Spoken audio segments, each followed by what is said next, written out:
오늘 함께 보실 말씀은 시편 10편입니다.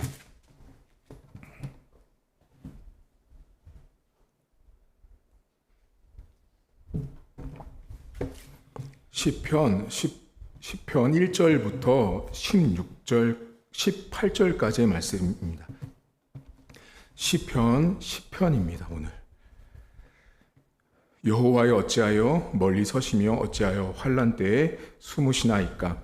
악한 자가 교만하여 가련한 자를 심히 압박하오니 그들이 자기가 베푼 꾀에 빠지게 하소서. 악인은 그의 마음의 욕심을 자랑하며 탐욕을 부리는 자는 여호와를 배반하여 멸시하나이다.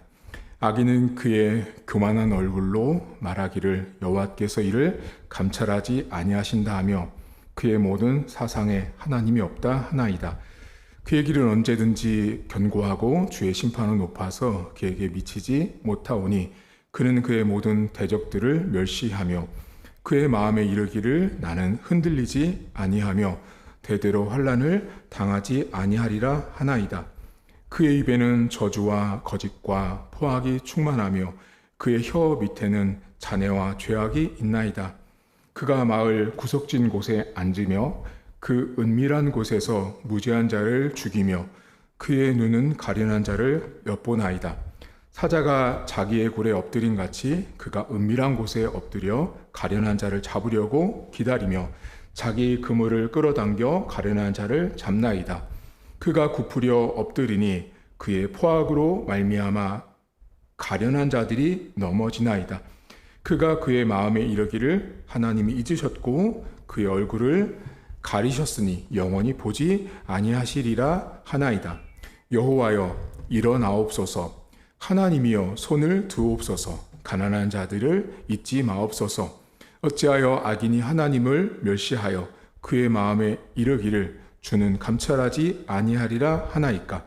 주께서는 보셨나이다. 주는 재앙과 원한을 감찰하시고 주의 손으로 갚으려 하시오니 외로운 자가 주를 의지하나이다. 주는 벌써부터 고아를 도우시는 이신이이다. 악인의 팔을 꺾으소서. 악한 자의 악을 더 이상 찾아낼 수 없을 때까지 찾으소서. 여호와께서는 영원 무궁하도록 왕이시니 이방 나라들이 주의 땅에서 멸망하였나이다.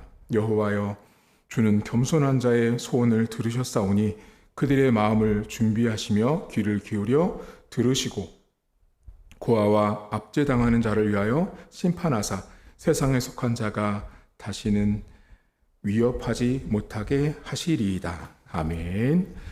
시편 안에는 악인이 아주 많이 등장을 하는데요. 여러분들 주변에 혹시 악한 사람들을 만나 보셨나요? 악한 사람들의 특징이 뭐든가요? 악한 사람들은 일단 오늘 성경을 기준으로 보면 교만합니다. 악한 사람들은 교만한데요. 교만하다라는 히브리어는 자랑하다라는 뜻입니다. 자기가 가지고 있는 것들을 자랑하고 높은 채 하는 것이 이 교만인데 악인들, 오늘 이 시편 안에는 악한 사람들의 이 악인이라는 말이 계속 언급이 되면서 악인은 첫 번째 2절에 보시면 교만하다고 말합니다. 그들은 교만하고요. 두 번째가 3절에 보면 욕심을 자랑한다라고 말합니다. 욕심도 문제인데 또 자기가 가지고 있는 그 욕심을 또 자랑하는 사람이 악인이라고 말합니다. 그리고 3절에 보시면 이 사람들은 여호와께서는 감찰하지도 않으신다라고 말합니다. 한마디로 악인들 눈에는 하나님은 보고 있지 않아, 보시지 않아 라고 생각을 한다라는 거예요. 그러면서 이 4절 끝에 보시면 그의 모든 사상에 하나님이 없다라는 말이 나오죠. 이 말이 사상이라고 하니까 여러분들이 좀 어려우신데 이 뜻이요, 머리입니다. 머리. 한마디로 말하면 악한 사람들의 머릿속에는 하나님이 안 계세요. 악한 사람들 머릿속에는 하나님이 없다라고 생각을 하고 살아가고 있다라는 거예요. 멀리 갈 것도 없이 여러분 주변에 예수님 믿지 않고 교회 다니지 않는 사람들 머릿속에는요, 하나님은 존재하지 않습니다. 그리고 그들에게 하나님을 이야기하는 것 자체가 우리가 더 어리석어 보이거든요. 그 사람들이 볼 때는. 그러니까 오늘 시인이 이 말하는 것처럼 교만하고 악한 사람들, 하나님을 떠난 사람들의 머릿속에는 하나님이 존재하지 않습니다. 그리고 한 가지 그런 건 있어요. 그 악한 사람들 안에도 신이 존재한다는 걸 알아요. 아는데도 일부러 거절하고 부정하고 모르는 척 합니다. 근데 웃기는 일이 있죠. 위급할 때는 그 사람들도 하나님을 찾는다고 하죠. 힘들고 어려울 때는. 그러니까 인간 안에는 신에 대한 존재의식이 가지고 있는데 오늘 성경은 이 악한 사람들이 시인 앞에 있어요. 교만하죠. 욕심 자랑하죠. 그리고 머릿속에는 하나님 없고 하나님이 우리를 보고 있지도 않다라고 생각해요. 근데 더 시인이 어려운 게 있어요. 그게 뭐냐면 1절이거든요. 여러분 1절을 보시면요. 이 시편을 이해할 때 오늘 1절이 제일 중요해요. 1절에 보시면 여호와여 어찌하여 멀리 서시며 어찌하여 환난 때에 숨습니까? 라고 말해요. 그러니까 지금 이 시편에 악한 사람들이 막 나왔잖아요. 교만하고 자랑하고 막 이렇게 악인들이 주변에 있는데 문제는 뭐냐면 이 시인에게 더 심각한 문제가 뭐냐면 하나님이 멀리 계시는 거예요. 멀리 계시고 숨어 계시는 것 같이 느껴지는 거죠. 여러분들도 그럴 때 있으세요? 그러니까 내 주변에 다 악한 사람들이에요. 나를 되게 힘들게 하는 사람들이 주변에 많은데 내가 느낄 때 하나님이 숨어 계신 것 같은 거죠. 하나님이 숨어 계시고 나랑 너무나 멀리 계신 하나님으로 느껴지는 거죠. 하나님이 좀 더 가깝게 느껴지고 하나님이 잡히고 붙잡혀서 이렇게 막 그때그때마다 바로 응답이 오고 역사가 일어나면 좋은데 길면 길어질수록 하나님이 멀리 계신 것 같고 가까이 없는 것처럼 느껴질 때 있죠. 여러분 표정을 보니까 목사님 제가 지금이 그래요 같아요. 우리가 그렇죠. 매일매일의 삶이 하나님이 멀리 있는 것 같고 하나님이 숨어 계신 것 같거든요. 하나님이 여러분 안 보이시죠? 오늘도 아마 하나님을 한 번도 못 보셨을걸요? 저도 본 적이 없습니다. 하나님은 우리 눈에 보이지 않습니다. 보이지 않지만 그러다 보니 하루를 살다가 직장에서 열심히 일하고 하루 종일 살다 보면 우리 안에 쉽게 찾아오는 게 뭐냐면 하나님이 없는 공허함이 찾아오죠. 하나님이 멀리 있는 듯한 공허함들이 우리 안에 오는 거예요. 열심히 살았거든요. 근데 막상 이제 오늘 금요일이니까 교회 가야지 할 때 잠깐 그렇지 하나님을 생각하죠. 근데 가만히 내 오늘 하루의 일상을 돌아보면 하나님을 언제 생각하냐면 잠깐 식기도 할 때 잠깐 생각하고 그 외에는 또 잊을 때도 있어요. 심지어 어느 때 더 많이 잊냐면 하루 종일 살면서 막 전투적으로 뭔가 일을 해야 되고 뭔가 열심히 내가 살아야 될 때는 하나님이 전혀 안 느껴지죠. 나만 혼자 열심히 사는 것 같고. 근데 지금은 제가 열심히 살 때 말씀드렸지만 내가 고난당하고 어려울 때는 더 하나님이 멀리 느껴지는 거죠. 여러분 아마 잘 생각해 보시면 내가 편할 때보다요 어려울 때 하나님이 더 안 보입니다. 그때는요 성경 말씀을 보고 설교를 들어도요 잘 안 들려요. 여러분 진짜로 힘들 때는요 목사님이 설교를 해도요 그 설교가 안 들리는 거 아세요? 진짜 힘들 땐요 여러분이 진짜로 고통받고 너무 힘들어가지고 여기까지 숨이 찰 때는 여기 와서 주님이 설교해도 안 들릴 거예요. 아무리 주옥 같은 설교를 해도요 안 들려요. 왜냐하면 인간은 그렇게 연약한 존재예요. 지금 당장 교회는 와 있어요.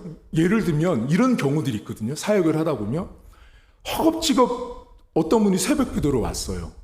그럼 그분은 정말로 몇십 년 동안 새벽 기도 한 번도 오지 않던 분이 새벽 기도로 왔을 때는요 목회자 입장에서 반드시 100% 무슨 일이 터진 거예요. 그 집에. 그럼 여쭤보잖아요. 그러면 이렇게 말해요. 목사님 어제 저녁에 아들이 교통사고로 지금 중환자실에 있대요. 그 왔잖아요. 새벽 기도 왔는데 그래서 이제 설교를 듣고 막 기도해요. 그럼 여쭤보잖아요.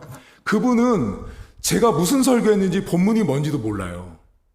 정신이 없는 거예요, 지금. 아들이 중환자실에 있기 때문에 그 고난 속에 환난 속에 아무것도 안 보여요. 더군다나 앞에 있는 설교자도 안 보이는데 하나님은 더 안 보이는 거예요. 근데 한편에서 마음에 그래도 붙잡는 게 하나님이니까 온 거예요. 그 새벽에 왔어요.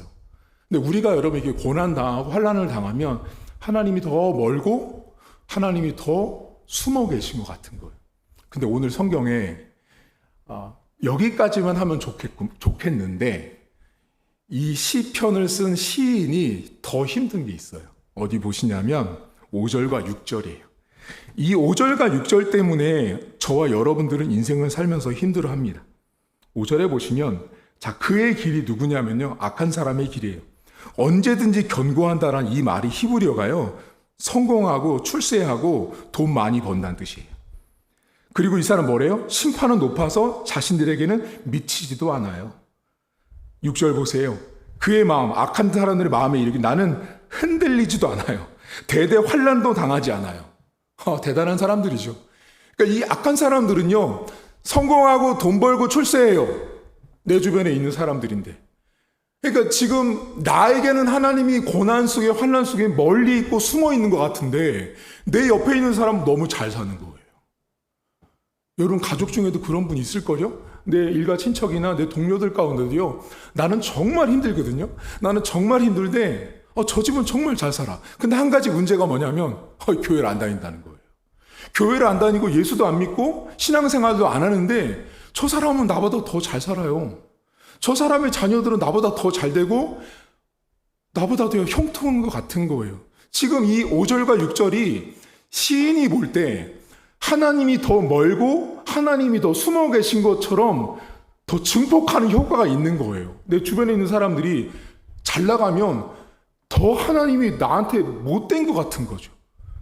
하나님이 나에게는 좀 더 야속한 것 같고 나에게 하나님이 정말 나타나지 않는 것처럼 느껴지는 거죠. 시인의 상황이 딱 그런 상황이었어요. 근데 이런 시인에게 악인들이 또 한마디, 그러니까 이 약한 사람들이 그냥 가만히 있으면 되는데 꼭 말을 하죠. 여러분 주변 사람들이 이렇지 않아요? 만약에 명절에 식구들을 만났어요. 그럼 교회 열심히 다니는 장로, 권사, 집사예요. 근데 여기는 교회도 안 다녀. 근데 여기는 엄청 잘 살아. 그럼 이 사람들이 꼭 밥 먹다가 이런 말 하잖아요. 너 그렇게 기도 많이 한다면서. 너 그렇게 예배도 잘 다닌다면서. 근데 왜 너의 하나님은 도대체 어디 계시냐라고 말하는 거죠. 그러니까 지금 오늘 성경이 그거예요. 나는 너무 힘들고 어렵고 고난 속에 있는 환난 속에 있어 하나님이 먼 것도 먼 건데 옆에 이 악인들이 옆에서 말을 해요. 여기 뭐라 그러냐면 11절 보세요, 여러분들. 자, 11절에 그가 그의 마음에 이르기를 하나님이 너 잊으셨고 그의 얼굴을 가리셨으니 영원히 보지 않는데, 눈 감았다는 뜻이에요. 악한 사람들이요, 하나님의 백성을 향해서 마음속으로 무슨 말을 생각을 하냐면 사실은 마음속으로 생각도 안 하죠. 내뱉어 버리죠, 말을. 야, 하나님이 눈 감았어, 너. 네 인생에 대해서 하나님이 너 잊으신 거야. 너를 하나님이 잊었고 너의 아픔과 고난에 대해서 하나님은 눈을 닫으셨어 라고 생각해요. 여러분 주변에 내 옆에 있는 사람들 가만히 보면 우리를 무시할 때가 언제냐면 야, 너 하나님이 너 지금 고난받는 거 보니까 눈 감으신 것 같아. 하나님이 너를 잊은 것 같아. 하나님이 만약에 너를 잊지 않았다면, 하나님이 너를 눈 뜨고 보고 계시다면 지금 너의 집을 이렇게 두면 안 되잖아 라는 거죠. 그러니까 지금 이 시인이 하나님이 악한 사람들이 이 시인을 볼 때 하나님이 눈을 감고 있는 것 같은 거예요. 여러분은 언제세요? 여러분 언제 하나님이 딱 눈을 딱 감고 계신 것 같은데, 하나님은요 눈을 감은 적이 없어요. 근데 악한 사람들, 예수 믿지 않고 교회 안 다니는 사람들 눈에는 하나님이 눈을 감고 있는 것 같아요. 언제요? 하나님 백성들이 고난 속에 있을 때요. 세상 사람들은요 그냥 이 더하기 아니면 빼기예요. 양 아니면 이게 둘 중에 하나밖에 없어요. 그러니까 잘 되면 복인데 못 되잖아요. 그러면 이 사람은 어떤 생각하냐면 하나님이 너에 대해서 눈 감고 잊고 하나님은 너와 관계없어 라고 생각을 하는 거예요. 지금도 여러분들 삶에 하나님이 눈을 감고 계세요? 아마 눈을 감고 있는 것처럼 느껴질 수도 있지만 하나님은 눈을 감으신 적이 없습니다. 하나님이 항상 눈을 뜨고 우리를 지켜보고 있다는 걸 잊지 않으셔야 돼요. 지금도 하나님은 우리의 고난을 지켜보고 계세요. 근데 오늘 성경에 우리가 좀 고민해 볼 게 있어요. 12절을 보시면 시인이 이제 12절부터 여러분 18절까지를 박스로 묶으세요. 그러니까 그 앞에 절까지는 1절부터 11절까지는 시인이 악한 사람들의 이 모습들을 쭉 말을 하고 12절부터 이제 18절까지는 시인이 기도하는 거예요. 고난 속에, 아픔 속에 기도를 시작하는데 첫 마디가 뭐냐? 여호와여 일어나옵소서예요. 이 시인이 정말로 저는 이런 고백을 못할 것 같아요. 각자 인생마다 고난의 크기도 모양도 다 다르지만 여러분 고난당할 때 하나님 일어나 주십시오라는 고백이 잘 나오시던가요? 정말 고난 앞에 서면요, 하나님이 일어나 달라라는 말이 잘 안 나옵니다. 이 일어나옵소서라는 말이 히브리어로 쿰이라는 말인데요. 이 말은 단순히 앉았다 일어나는 게 아니고요. 나라를 재건하고 군사를 일으키고 돈을 만들어낼 때 쓰는 말이에요. 다시 말하면 지금 시인은요, 자신이 정말로 비참하고 어려운 상황과 있을 때 나의 모든 상황을 다시 재건하고 회복할 수 있는 분은 하나님이 일어나야 된다라는 걸 믿고 있었던 사람이에요. 여러분, 하나님이 일어나야 여러분 가정도 내 인생도 일어나는 거 아세요? 근데 사람들이 되게 큰 착각을 해요. 내가 열심히 일어나려고 하거든요. 내가 일어나려고 하면 안 돼요. 하나님이 일어나야 우리 인생이 일어나지는 걸 아셔야 돼요.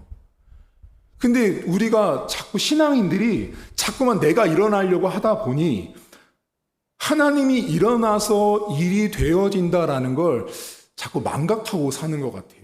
여러분, 신앙생활은요, 내가 일어나서 되는 일이 아니에요. 항상 신앙은 하나님이 먼저 일어났기 때문에 내가 여기 있다는 걸 아셔야 돼요. 저는요, 여러분은요, 여러분이 의도하고 작정해서 나는 꼭 예수를 믿어서 나중에 내가 이거 돼야지 해서 교회에 온 사람은요, 세상에 단 한 명도 없습니다. 모든 인생은요, 하나님이 그 인생 가운데 일어나 주셨기 때문에 그 인생이 영적으로 다시 일어난 인생이 된 거예요. 그러니까 하나님 앞에서 하나님이 일어나면 내 영적인 것도 일어나지만 삶의 모든 부분이 일어나는 건 하나님이 일어나셔야 돼요. 그러니까 시인은 지금요, 그걸 알고 있었어요. 자기가 지금 하나님이 되게 멀리 보이고 숨어 계신 것 같은데 시인은 무슨 말을 하고 있냐면 하나님 일어나 달래요. 제가 근데 아까 전에 말씀드렸잖아요. 이게 쉬운 고백이 아니라고요. 숨어 계신 것 같은데요. 악한 사람들은 하나님이 눈 감았다고 말하는데요. 근데 지금 시인은 뭐라 그래요? 하나님, 악한 사람들이 주님 눈 감았다고 말하는데 일어나 주십시오라고 기도하고 있는 거예요. 저는 바라기는 여러분 인생을 하나님이 일어나 주시는 인생이 되도록 기도하시고 그렇게 믿음으로 매일같이 사셔야 돼요. 하나님이 일어나셔야 여러분 인생도 가정도 자녀도 교회도 영적인 것도 일어나는 거예요. 자꾸만 여러분이 일어나려고 하잖아요. 한계가 있어요. 여러분 생각해 보세요. 아무리 내가 높이 뛰게 해봤자 예전에 그런 부흥 강사도 그런 비유하잖아요. 아무리 조그만 통에다가 넣어놓고 벼룩을 넣어놓으면 벼룩이 튀는 것만큼 통을 닫아놓으면 그만큼밖에 못 뛰잖아요. 근데 하나님이 뛰면 어때요, 여러분? 감당하기 비교가 안 되는 만큼 일어나는 거잖아요. 그러니까 그 강사들이 무슨 말을 하냐면 뛰어봤자 벼룩이라는 말을 쓰시잖아요. 항상 우리 안에 인생을 보면서 우리가 아무리 일어나려고 해도 여러분 인생은 다 한계가 있어요. 하나님이 일어나시면 가정의 건강도, 가정의 물질도, 가정의 영적인 것도 다 일어날 수 있다는 걸 시인은 알고 있었어요. 그런데 이 시인이 오늘 이 성경 속에 특이한 고백을 두 가지를 하면서 좀 생뚱맞지만 궁금한 단어를 이 사람이 쓰거든요. 이 사람이, 자, 지금 보세요. 하나님 멀리 있어요. 하나님 돕지 않는 것 같아요. 근데 이 사람이 지금 기도문을 쭉 보시면 이 사람이 두 번이나 반복하는 단어가 뭐냐면 고아를 등장시키거든요. 어디 보시냐면 14절 맨 끝절에도 고아를 도우신다라는 말을 하고요.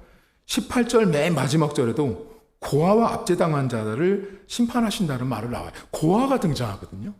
자, 그러면 여러분 안에 이제 질문이 들어야 돼요. 목사님, 참 하나님이 멀리 계시고 하나님이 숨어 계시는 하나님으로 지금 이 시인에게는 하나님이 보여지고, 하지만 하나님이 결국 일어나 주실 것을 기도하고 있는데 이 사람이 지금 고아를 등장시켰다는 거예요. 그런데 오늘 이 고아를 등장시킬 때 14절 맨 하반절에 보시면 주는 벌써부터 고아를 도우시는 이신이다라는 말을 하고 있거든요. 오늘 설교 제목이 벌써부터예요. 벌써부터라는 설교 제목인데 여기서 제목을 잡았거든요. 자, 벌써부터 고아를 돕는다고 말씀을 하세요. 그러면 왜 시인은 지금 고아를 등장시킬 수밖에 없었을까요? 분명 이 사람 지금 하나님 숨어 있고 멀리 계세요. 그리고 악인들은 하나님이 눈 감았다고 말하고 있어요. 악한 사람들은. 근데 이 시인은 뭐라 그러냐면 하나님 일어나 주십시오라고 말하고 있어요. 그러면 지금 고아를 등장시키고 압제당화를 등장시키는 이유는 시인을 누구와 이렇게 병치, 이꼴시키고 있냐면 고아처럼 이꼴시키고 있는 거예요. 이 시인의 상태가 고아의 상태라고 일단 먼저 큰 전제를 가지고 접근을 하시되, 자, 구약시대의 고아는요, 여자도 미천하고 약자였는데 그보다 더 약자가 고아예요. 고아는요, 지금도 지금이야 보육시설이 있지만 지금도 어렵지만 구약시대의 고아는요 그냥 죽어있는 시체와 같았어요. 누가 돌보지 않고 먹이지 않으면 살아갈 수 없었어요. 그러면 여쭤보게요. 고아에게 가장 이 클라이막스로 어려울 때가 언제인 것 같으세요? 엄마 아빠가 죽었을 때, 그때가 제일 어려운 게였죠. 이제 엄마 아빠가 없을 때, 없고 나서 고아가 예를 들면 초등학교 3학년 때 고아가 됐어요. 그러면 고등학생 때까지 고아 생활을 한다고 쳐보세요. 광야에서. 이렇게 살아가는 시점에 이 고아에게 있어서 가장 힘든 클라이막스는 언제인 것 같으세요? 구약시대는 편의점도 없죠. 한마디로 굶주릴 때예요. 이 구약시대에 고아가 가장 힘들었던 게 뭐냐면 먹는 문제였어요. 그래서 여러분들 성경에 보면 레위기나 신명기, 민수기 보면 무슨 말씀이 나? 너희가 추수하고 나서 과실이 남으면 따지 말고, 그때 뭐라 그래서 하나님께서 고아와 과부와 객을 위해서 남겨두라고 했던 이유가 다 그렇게 연결되어 있어요. 그만큼 구약시대의 고아는 그 인생이 가장 힘들 때가 언제냐면 잠을 못 자는 게 아니었어요. 집이 없는 게 아니라 먹을 게 없다고요. 먹을 게. 그러니까 가장 힘든 클라이막스가 언제냐면 먹을 것이 없을 때였어요. 자, 그러면 오늘 성경에 벌써부터라는 말을 쓰거든요. 자, 여러분들은 벌써부터 이 벌써라는 말을 언제 쓰세요? 자, 여러분 이해를 돕기 위해서 예를 들면 저와 여러분들이 5시에 약속을 했어요. 그런데 제가 10분 일찍 왔어요. 그럼 저는 10분 일찍 오면서 여러분들과 약속을 5시에 했지만 여러분들이 아직 안 왔을 거라고 생각했는데 여러분이 먼저 와 있으면 제가 그때 뭐라 그래요? 어이구, 벌써 오셨어요? 이렇게 말하죠.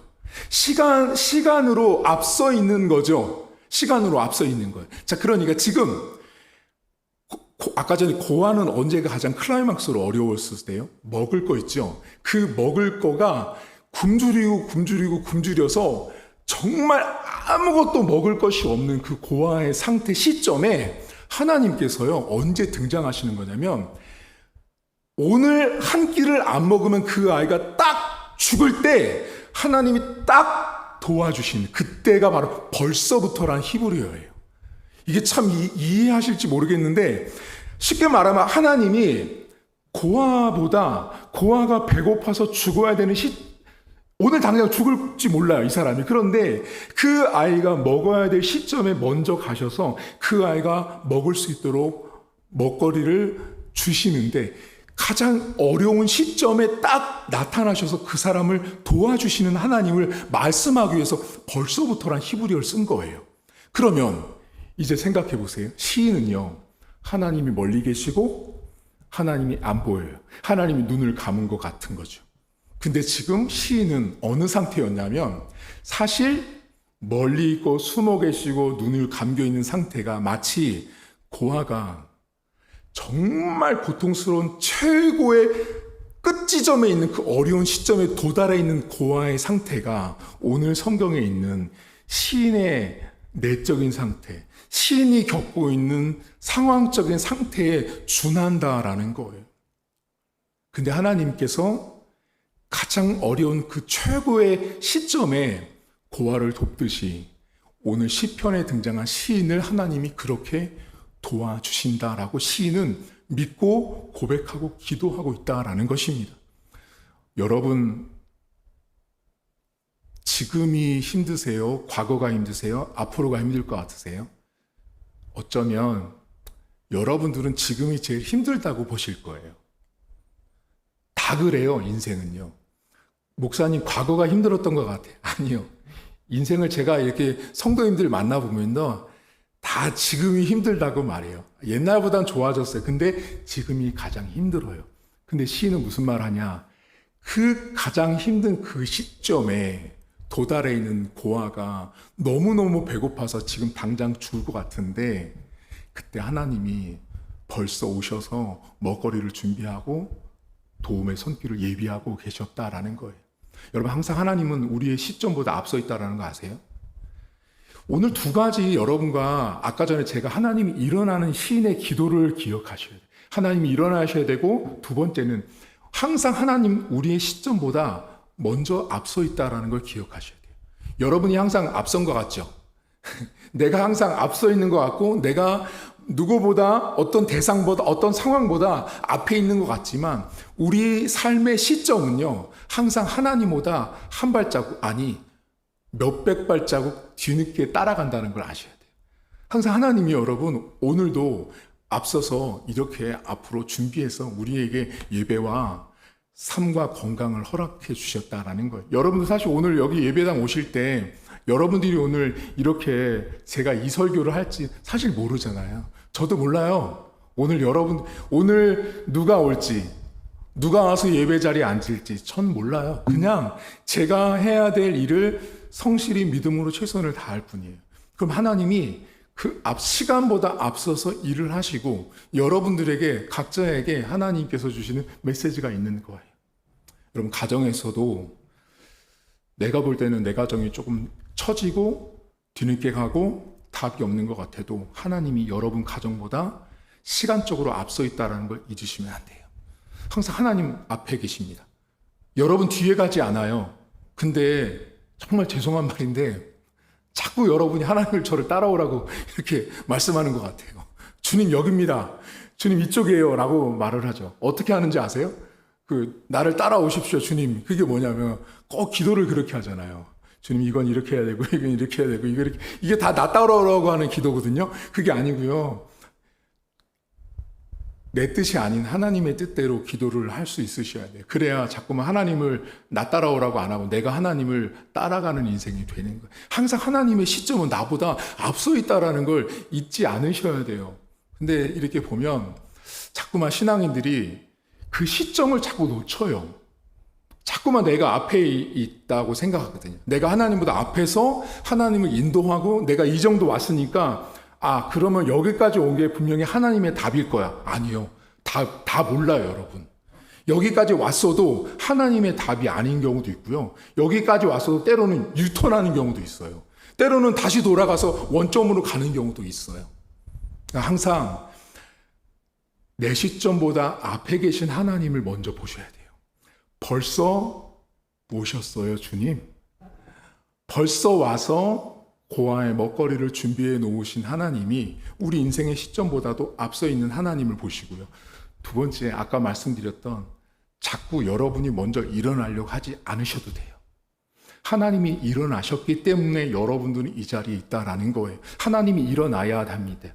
하나님이 일어나셔야 그렇게 고난스럽고 안 보이고 뒤에 있는 듯한 그 하나님의 모습이 결국은 하나님이 일어나셔서 내가 신앙생활을 하고 내가 기도도 하고 하나님 백성으로 살 수 있는 존재감을 얻고 승리할 수 있다라는 것입니다. 오늘 기도하실 때 하나님 일어나 달라고 기도하십시오. 그 대상이 영역이 뭔지 모르지만 하나님이 일어나 달라고 기도하시고요. 두 번째는 하나님 제 가정보다 제가 생각하는 시간보다 시점보다 좀 더 앞서 계신 하나님을 제가 잘 따라갈 수 있도록 저에게 지혜를 달라고 믿음을 달라고 기도하는 저와 여러분들 되었으면 좋겠습니다. 하나님 아버지, 오늘 시인은 분명히 하나님이 멀리 계시고 하나님이 숨어 계시는 상황이었습니다. 악한 사람들은 교만해서 하나님이 눈 감았다라고 말합니다. 우리 주변에는 예수 믿지 않고 교회를 다니지 않지만 나를 향해서 신앙생활하는 나를 향해서 그렇게 열심히 신앙생활하는데 왜 하나님은 너에게 눈을 감은 것처럼 너의 인생은 그러냐라고 우리를 비아냥거리고 우리를 힘들게 하는 말들을 합니다. 하나님 아버지, 오늘 시인은 분명히 악한 사람들과 함께 있었고 그 악인들의 조롱과 그 말 속에 두 가지를 말합니다. 하나님이 일어나 주셔야 함을 그는 고백합니다. 하나님이 일어나 주셔야 인생도 일어날 수 있고 내 가정도 영적인 것도 건강도 물질도 우리의 삶의 모든 것들로 일어날 수 있음을 시인은 알고 있었습니다. 하나님, 사랑하는 성도들의 삶에 하나님께서 먼저 일어나 주시길 원합니다. 하나님이 일어나 주셔야 인생이 세워질 수 있고 인생이 재건될 수 있고 복귀될 수 있습니다. 하나님, 우리가 아무리 열심히 일어나도 하나님이 일어난 적이 없으면, 하나님이 일어나실 계획이 없다면 내가 아무리 노력을 해도 그 수고가 헛되다는 걸 기억하게 하시고, 하나님이 일어날 때만 내 인생도 일어나는 것이요, 하나님이 일어나서 나를 세워주실 때만 나도 성공자요, 나도 승리자로 살 수 있다라는 고백을 할 수 있도록 도와주시길 원합니다. 하나님, 고아는 가장 힘들 때가 먹을 것이 없을 때였습니다. 오늘 시인은 가장 힘들 때, 가장 어려울 때, 내 인생에 최고로 힘들다고 하는 그때 하나님께서 벌써 오셔서 나보다, 내 시간보다 앞서서 나를 위해서 도움의 손길을, 도움의 물질을, 도움의 상황을, 도움의 사람들을 예비하셔서 고아를 결국은 죽이지 않고 살리시는 하나님께서 오늘 시편에 등장한 시인도 그렇게 고아를 돌보시고 방어하시고 살펴주셨던 것처럼 나도 그렇게 살피실 하나님을 고백하고 있었습니다. 하나님, 성도들 무엇이 가장 어렵습니까? 지금 가장 클라이막스에 도달해서 가장 끝지점에 있는 어려움이 무엇인지를 알고 계신 하나님 아버지, 끝자락에 와 있어서 하나님 너무 힘들고 어려워서 이 문제를 도저히 해결할 수 없는 그 끝지점에 있는 것들을 주님 알고 계시오니 그 가장 끝지점에 내가 벼랑 끝에 서서 지금 내가 떨어질 것 같은데 나보다 먼저 그 앞에 상황에 가셔서 그 문제를 해결하시고 도와주신 하나님 아버지를 우리 성도들이 붙들을 수 있도록 하나님 도와주옵소서. 하나님, 이 시간 기도할 때 일어나 주시고 그래서 우리의 영적인 힘들이 다시 한번 회복될 수 있는 은혜를 허락해 주시길 원합니다. 하나님께서 오늘도 우리의 시간보다 앞서 계시고 내 인생보다, 내 가정보다, 내 자녀보다 먼저 앞서서 우리의 시간표보다도 훨씬 더 앞서 일하신 하나님 아버지를 붙들고 나가는 기도의 시간 될 수 있도록 은혜를 베풀어 주옵소서. 이제는 우리 주님 예수 그리스도의 은혜와 하나님 아버지의 살아계심과 성령의 위로 교통 충만하심의 역사가 오늘도 우리 인생을 위해서 일어나 주시는 하나님 아버지를 믿고, 또한 우리보다 그 어떤 상황에서도 우리의 시점보다도 항상 먼저 계시는 하나님 아버지의 시간표를 바라보면서 믿음으로 기도하기로 다짐한 사랑하는 성도들 머리머리 위에 이제부터 영원토록 함께 있을지어다. 아멘.